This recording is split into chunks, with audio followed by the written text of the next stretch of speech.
जी जनाब, once again welcome back after a break. आज हमारे साथ जो मेहमान मौजूद हैं हरफन मौला हैं वैसे तो उनमें से एक, और उन्होंने 18 साल सर्व किया है पूरे पाकिस्तान में। रही वो काफ़ी अरसा ओमान में भी हैं, लेकिन उन्होंने पाकिस्तान का दामन हाथ से नहीं छोड़ा। बहुत बेहतरीन लिखा, she is basically a great writer as well.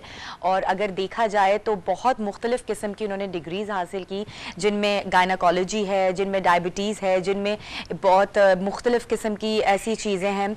और सबसे अच्छी बात यह है कि she is an educationist as well. तो बहुत सारे लोगों को सिखाना और एक माशरे में एक बेहतर इंसान बनाने के लिए उनको एज अ मेंटोर लेना एक बेहतरीन आपके लिए अपॉर्चुनिटी हो सकती है, अगर आप खुशकिस्मत हैं इतने। तो बिना टाइम वेस्ट किए हुए आइए उन्हें वेलकम करते हैं और उनसे बहुत सारी चीज़ों को आज हमने जानना है, उनसे बात करनी है। उनकी एक बहुत बेहतरीन किताब है जो उन्होंने लिखी है ख़वातीन के हवाले से, उस पर भी हम बात करेंगे। तो आइए वेलकम करते हैं। हमारे साथ यहाँ पे मौजूद हैं डॉक्टर ताहिरा काज़मी। अस्सलाम वालेकुम जी। अस्सलाम वालेकुम जी। कैसी हैं आप? मैं बिल्कुल ठीक।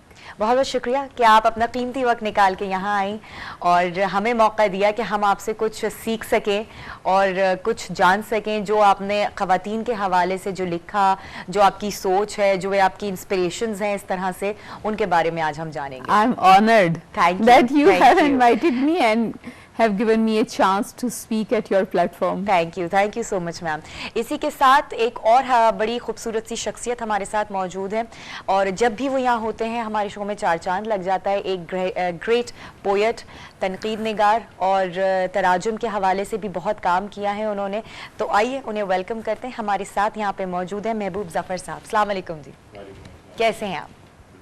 Thank you so much. बिल्कुल ठीक ठाक, और आप जैसे लोगों के यहाँ होने से मैं वैसे ही बहुत अच्छी हो जाती हूँ। जी जनाब, इतने खूबसूरत मेहमान आज हमारे साथ मौजूद हैं। तो सबसे पहले मैं मैम आपकी तरफ आऊँगी। माशाल्लाह से इतनी सारी डिफरेंट किस्म की डिग्रियाँ हासिल की रही, उसके बाद आप राइटर भी हैं। तो ये दोनों जो मुख्तलिफ़ किस्म के शौक़ हैं, ये एक साथ कैसे आप लेकर चल रही हैं, और ये कब से आगाज़ किया आपने लिखने का? बहुत पुरानी ज़माने की स्टोरी से मुझे शुरू करना पड़ेगा। अब्बा को घर में लिटरेचर का बहुत शौक था। हमारे घर में, हमारा घर बहुत किताब दोस्त घर था। तो जब मैंने आंख खोली तो घर में हर बंदा किताब पढ़ रहा था। अब्बा पढ़ रहे थे, बड़े बहन भाई पढ़ रहे थे, और हर चीज़ पढ़ी जा रही थी। यानी ये डिस्टिंक्शन नहीं थी कि ये किताब, यानी आप सोचें मैंने अपने बचपन में इब्ने सफ़ी भी पढ़ लिया, जिससे मेरी सहेलियां बहुत हैरत से पूछा करती थी कि तुम्हारे अब्बा कैसे इजाज़त देते हैं। जासूसी डाइजेस्ट भी आ रहा है, उर्दू डाइजेस्ट भी आ रहा है, इब्ने सफ़ी भी आ रहे हैं, इमरान सीरीज भी, इमरान सीरीज सब। इमरान मेरा बड़ा पसंदीदा कैरेक्टर होता था उस जमाने में। आपा बड़ी थी घर में, तो वो अब लिटरेचर पढ़ रही थी, तो हम अल्ताफ फातिमा भी पढ़ रहे थे, हम कुरातुलैन हैदर भी पढ़ रहे थे। तो ये चीज़ें यानी बहुत थी। तो उस ज़माने से पढ़ने से ये हुआ कि शौक़ डेवलप हुआ लिटरेचर का, और डॉक्टर बनने का वैसे शौक था। सही, बिल्कुल अच्छी बात है। और वाकई इस तरह की जो चीज़ें होती है ना, वो शुरू ही घर से होती हैं, क्योंकि हमेशा कहते हैं कि तरबियत जो स्टार्ट है वो आपके घर से ही आगाज़ लेती है। तो बाकी जितने ये प्रोफेशंस जो अभी हमने जिक्र किया, जिनमें आपने मुख्तलिफ डिग्रीज हासिल की, सर्टिफिकेट्स हासिल किए, तो ये मुख्तलिफ चीज़ों का रुझान फिर आपकी ज़िंदगी में कैसे आया? पता नहीं आप इससे मेरी खुशनसीबी समझिए या क्या, लेकिन मुझे बहुत से काम करने का शौक था। अच्छा। मुझे यानी आप डिबेट्स करने का बहुत शौक बचपन से डेवलप हुआ। मैं पाकिस्तान लेवल पे डिबेटर रही, लिटरेरी सोसाइटी की हमेशा प्रेसिडेंट रही, कंपेयर रही। मैंने आपने तो पाकिस्तान टेलीविजन से भी एज एन एंकर बहुत काम किया। बहुत नहीं, बहुत थोड़ा, लेकिन जो भी किया अच्छा किया। Quality work. ये मुझे नहीं पता, ये अब आपको कोई पुराना वीडियो क्लिप मिले तो देख लीजिएगा। लेकिन उन दिनों मैं मेडिकल कॉलेज की स्टूडेंट थी जब मैंने लाहौर टीवी से कोई 2-3 प्रोग्राम्स किए। वासिफ नागी के साथ मिलके मैंने जंग मैगजीन के लिए काम किया। बचपन से मैंने ये पिंडी रेडियो किया, और उसके साथ साथ लिटरेचर पढ़ती रही, और साथ में पता नहीं कैसे डॉक्टर बनने का शौक डेवलप कर लिया। अच्छा। तो अब ये था कि डॉक्टरी थी, लेकिन डॉक्टरी ने मेरा जो आर्ट से मेरा इंटरेस्ट था उसको कतई खत्म नहीं किया। आर्ट मुझे लगता है मेरे अंदर था, उसे आप किताबों की शक्ल में कहिए या जैसे भी। बिल्कुल। तो और उसके बाद फिर जो है कि जब मैं डॉक्टर बन गई, लिखती रही, फिर मैं अपने जंग के लिए लिखा। कॉलेज में मैं मैगजीन की एडिटर थी, अपने मेडिकल कॉलेज में, उसके लिए मैं लिखती रही। लेकिन उसके बाद जब मैं डॉक्टर बन के निकली तो मैं अपने करियर के बारे में भी बहुत पैशनेट थी। अच्छा, बहुत ज्यादा मुझे ये था कि मैंने इसको यहीं तक नहीं महदूद रखना, मैंने इसमें ऊपर जाना है। अब थोड़ा सा ये है कि वैसे मैं सर्जरी में बहुत इंटरेस्टेड थी, लेकिन वही बात है कि हमारे यहाँ ये समझा जाता है कि खवातीन अच्छी सर्जन नहीं होती, वरना मुझे कार्डियक सर्जरी या न्यूरो सर्जरी करने का बहुत शौक था, लेकिन उसमें मुझे चांस नहीं मिला, क्योंकि ये एक ट्रेंड है कि औरतें अच्छी सर्जन नहीं होती, वो घबरा जाती हैं या उन पर खौफ तारी हो जाता है। आप जी जी, ये सोसाइटी में है कि आदमी जो है वो चूंकि फितरतन सख्त होते हैं, थोड़े से निडर या बोल्ड। आप देखती नहीं ड्राइविंग करते वक्त सड़कों पे एग्जैक्टली कि अगर कोई औरत गाड़ी में होती है तो कहते हैं अरे भाई साइड हटा लो, इसमें गलती करनी और अगर कोई साइड पे जा रही हो तो कहेंगे इसे जरूर औरत चला रही होगी, इसलिए बेचारी धीमे धीमे एक आहिस्ता रवि से एक साइड पे। तो ये ट्रेंड है कि खवातीन इतना बोल्डली स्टेप नहीं ले सकती या फौरन डिसाइड नहीं कर सकती, तो सर्जरी की फील्ड में उन्हें इतना वेलकम नहीं किया जाता। अच्छा। तो एनी हाउ उसके लिए फिर मैंने उस जमाने में मैंने इसे बतौर खास औरत के लिहाज से नहीं देखा था, लेकिन बहरहाल मैंने गायनाकोलॉजी ज्वाइन की और उससे ये हुआ कि जो मेरा लिखने का या लिटरेचर में पढ़ती तो रही, किताब से मेरा ताल्लुक कभी नहीं टूटा। यानी ऐसा था कि बल्कि शादी के बाद मेरे मियाँ बहुत हैरान होते थे कि मैंने कभी किसी डॉक्टर को इतना पढ़ते हुए नहीं क्योंकि डॉक्टर की किताबें नहीं, डॉक्टरी के अलावा इतनी किताबें पढ़ते हुए नहीं। वैसे बात आपने बिल्कुल ठीक है, क्योंकि महबूब साहब भी इस चीज से एग्री करेंगे कि डॉक्टर्स को हमेशा सिर्फ उनकी किताबों में ही देखा जाता है और उनको उन किताबों के अलावा फुर्सत ही नहीं मिलती कि वो किसी और टॉपिक को या किसी और किताब को पढ़े। क्यों जफर साहब? बिल्कुल सही बात है, वो इतनी मुश्किल सब्जेक्ट है खुद जो है मेडिकल का, सही कि उस जमाने में जब आप मेडिकल कर रहे होते हैं खास तौर पे तो बहुत मुश्किल होता है कुछ और पढ़ना। लेकिन सम्राट, जो जिन लोगों के अंदर लिटरेचर बसा हुआ होता है और किताब होती है, और जैसे कि डॉक्टर साहब ने कहा कि जगह बना ही लेते हैं बाहर उनका घर जो है वो देखिए किताब दोस्ती जो है, और किताब इनके अंदर मौजूद थी और मौजूद है और हमेशा वो रहेगी। और मैं समझता हूँ कि बड़ी खुशबख्ती है, मेरी भी खुशबख्ती है कि मैं डॉक्टर साहबा के साथ इस प्रोग्राम में शामिल हुआ हूँ।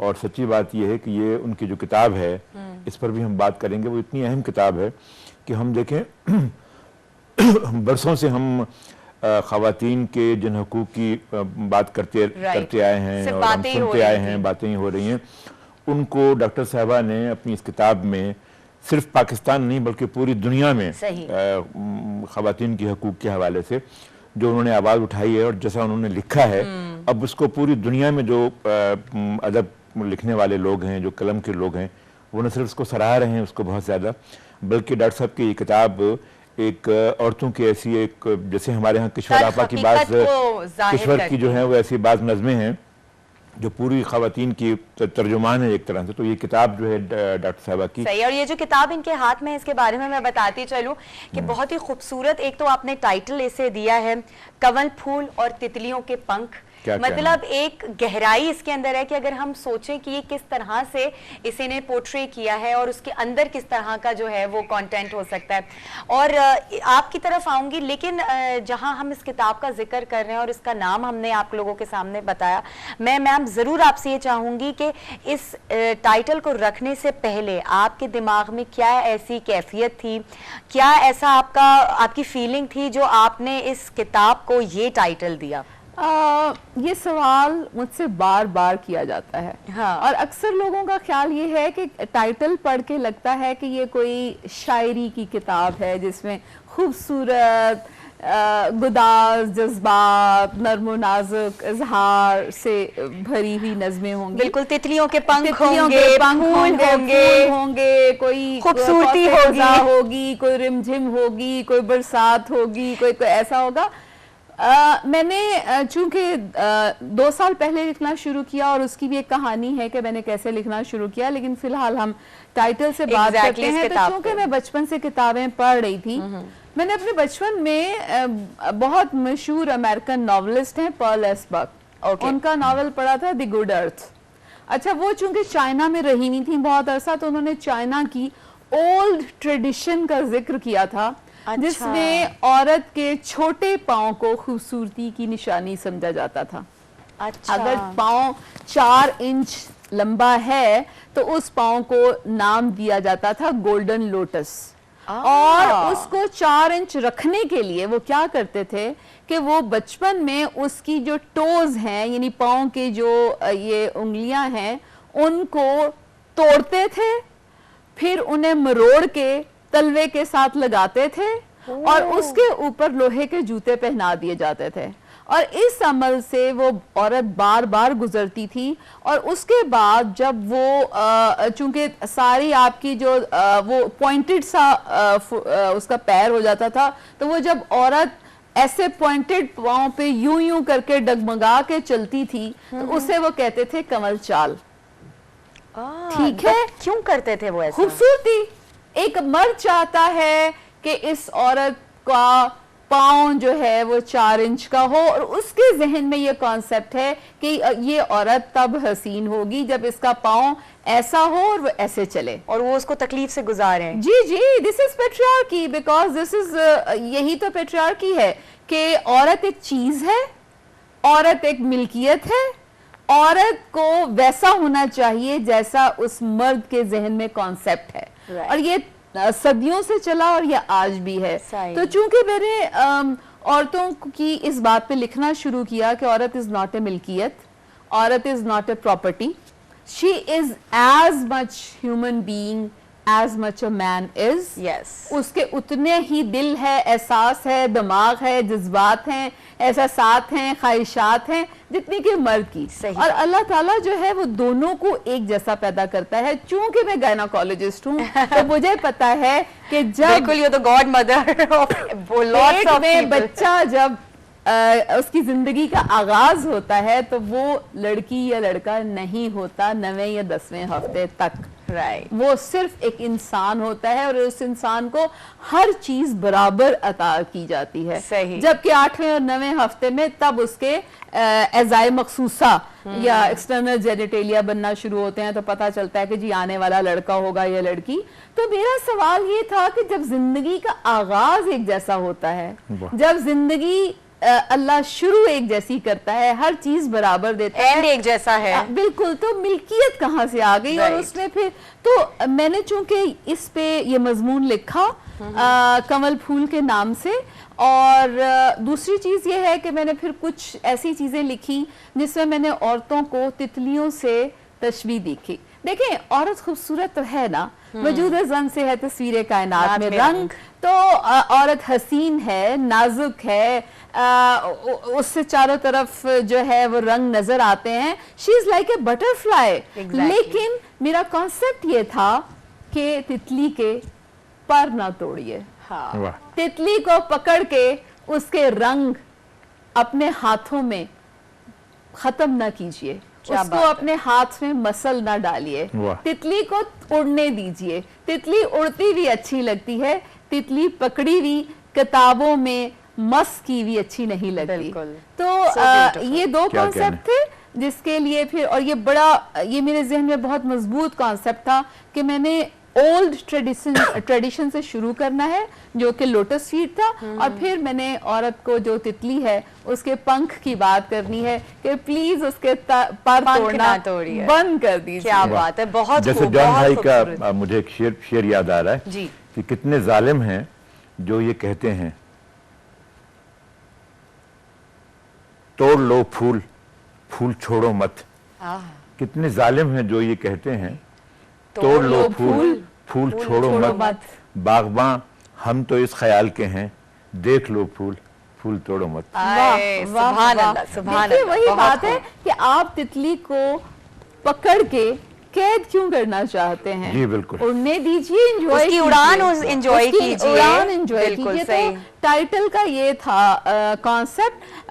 गो के टाइटल देख के लगता है कि डोंट जज the book by its cover, but along with that title you can see the lotus feet exactly on the cover. अच्छा, उसमें लोगों को चूंकि लोटस फीट के बारे में इतना आइडिया नहीं है, तो काफी लोगों ने मुझे पूछा कि तुमने लाश के पांव क्यों बना दिए हैं टाइटल पे। तो मैंने कहा जी देखिए, लाश के पांव जो है ना वो इतने मुड़े तुड़े नहीं होते। हाँ, ठीक है। महबूब जफर साहब, आपसे जरूर ये पूछूंगी कि अभी जिस बुक के बारे में हम बात कर रहे थे, कुछ दिन पहले उसकी लॉन्च हुई थी और प्रेस क्लब में आप भी वहां मौजूद थे, तो मैं थोड़ा सा आपके हवाले से जानना चाहूंगी कि जो बाकी के लोगों का रिस्पॉन्स था और जो अदब से रिलेटेड लोग हैं, उन्होंने इस किताब को किस तरह से देखा, उनका नजरिया क्या बदला या अच्छे अंदाज में था, कैसा था?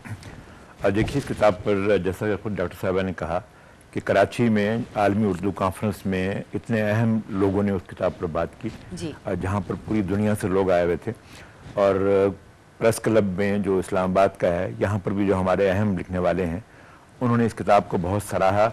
और जैसा कि मैंने आगाज़ में भी कहा था कि इस किताब की इतनी ज़्यादा अहमियत हो गई है वाक़तन, जो इसको पढ़ेगा, मेरी बदकिस्मती है कि मैंने अभी तक इसको मुकम्मल नहीं किया, लेकिन जब ये किताब पढ़ी जाएगी और उसको लोग पढ़ेंगे तो बरसों से जिन ख़वातीन के हकूक़ की हम बात करते हैं, उसको ताहिरा साहिबा ने कितने ज़ोरों शोर से उठाया है, उन मौज़ूआत को, और पूरे दुनिया में ख़वातीन के हवाले से। तो ये बहुत बड़ी कंट्रीब्यूशन है। इस किताब को बहुत जितना जितना पढ़ा जाएगा, मैं तो ये समझता हूँ कि इस किताब को, जैसा कि महनाज रहमान ने भी लिखा है, कि इस किताब को जो हमारी यूनिवर्सिटीज़ हैं वहाँ पे होना चाहिए, पढ़ाया जाना चाहिए इस किताब को, और इस किताब का बहुत तस्करा रहेगा। ये देखें, अब तो कोरोना है और हम डॉक्टर साहबा को यहाँ पे उस तरह से खुशामदीद भी नहीं कह सके, और जितना इस किताब का हक है वाक़तन, अगर कोरोना ना होता, ये तो कल सादिया ने कल बड़ी हिम्मत की कि उसने वहाँ पे प्रेस क्लब में ये तकरीब कर दी, वरना ये किताब हम इसकी तकरीब अकादमी में करते और बड़े इदारों में करते और बहुत दुनिया को बुलाते, लिखने वालों को बुलाते। तो इस किताब की बहुत ज़्यादा अहमियत है। सही। इस किताब में देखिए जो महनाज रहमान साहिबा ने लिखा है और अनवर सिंह राय ने इस किताब के बारे में लिखा है, अगर आप कहें तो मैं वो 2-4 लाइनें आपको पढ़ के सुनाता हूं, जिससे आपको ये अंदाजा होगा कि ये किताब क्या है। एग्जैक्टली, बिल्कुल। ये 3-4 लाइनें मैं आपको सुनाता हूँ उनकी, महनाज रहमान साहिबा की। ताहिरा की किताब कमल, फूल और तितलियों के पंख पढ़कर हमारा हाल कदीम दास्तानों के उन किरदारों का सा हुआ जो कभी हंसते थे और कभी रोते थे। उसे औरत होने पर फख्र है। well, इसी के साथ बहुत बहुत शुक्रिया doctor Tahira, thank you so much for coming here. महबूब साहब, आपका भी बेहद शुक्रिया, बहुत ही खूबसूरत डिस्कशन रहा।